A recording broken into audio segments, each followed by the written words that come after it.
Hey guys, I thought I'd do a quick video on pullback versus market reversal. So obviously pullback can be referred to as a retracement, but I just refer to it as a pullback. So there's three different things that you should look out for typically in the market, and that is a pullback, market reversal, or just reversal. So market, reversal, pullback, and a continuation. Okay, now there are two different types of market: bullish or bearish, obviously excluding or invalidating the consolidation market.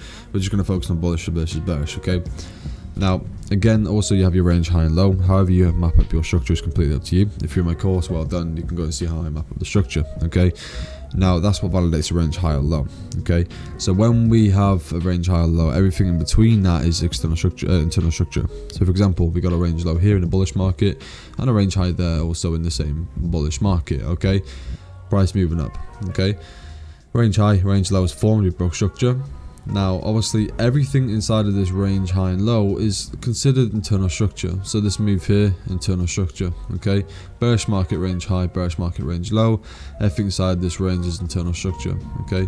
Everything outside this range is external structure, but then obviously once we start to close below it, which is the key word for our breaking structures, is a closure, then obviously that would be a potentially new external range. But obviously if it was a wick, it was just an external wick or sweep or whatever you'd like to refer to it as.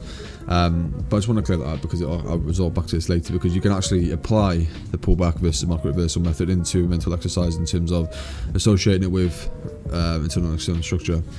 So I mentioned it briefly in the chat, but I'll just go over that and explain a bit more in depth what he means. But first things first.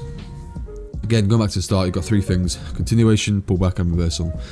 So obviously we're in a bullish market here, okay? Let's just say price has been moving bullish for a while, okay? We now have this new range high, new range low.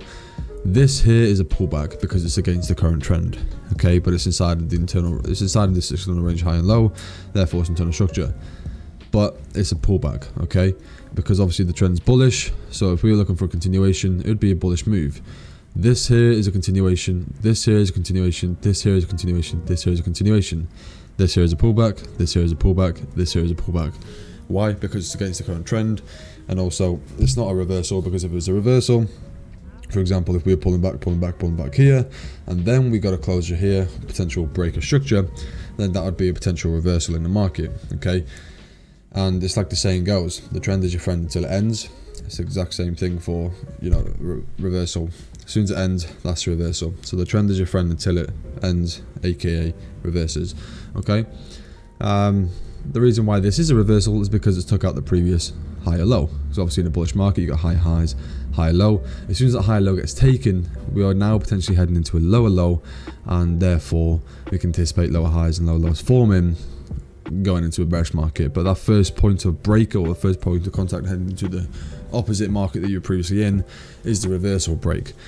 Again, you use the word reversal in many situations. For example, I am anticipating a reversal, or blah blah blah, and so and so. But hopefully this just helps you make sense.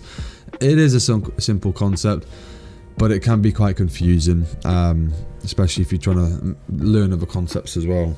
But it can be quite confusing.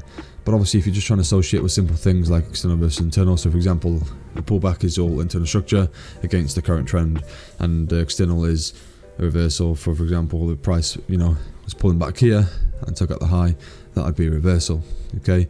But because it was just against the current trend, it was just a pullback, okay? This here is continuation, this here is a continuation, this is a pullback, assuming that this is a bearish market. Looking at this here, as you can see, the price is obviously forming a range low, range high. This is all internal structure, but this is a pullback, okay? Continuation, pullback, continuation, pullback, continuation, pullback, continuation, pullback. That's not a pullback. Why? Because it's now closed. Well, you know, visualizing that it has body closed above this. If it wick sweeped it, that wouldn't be a reversal. That would be just a wick sweep. And yeah, it wouldn't be a reversal.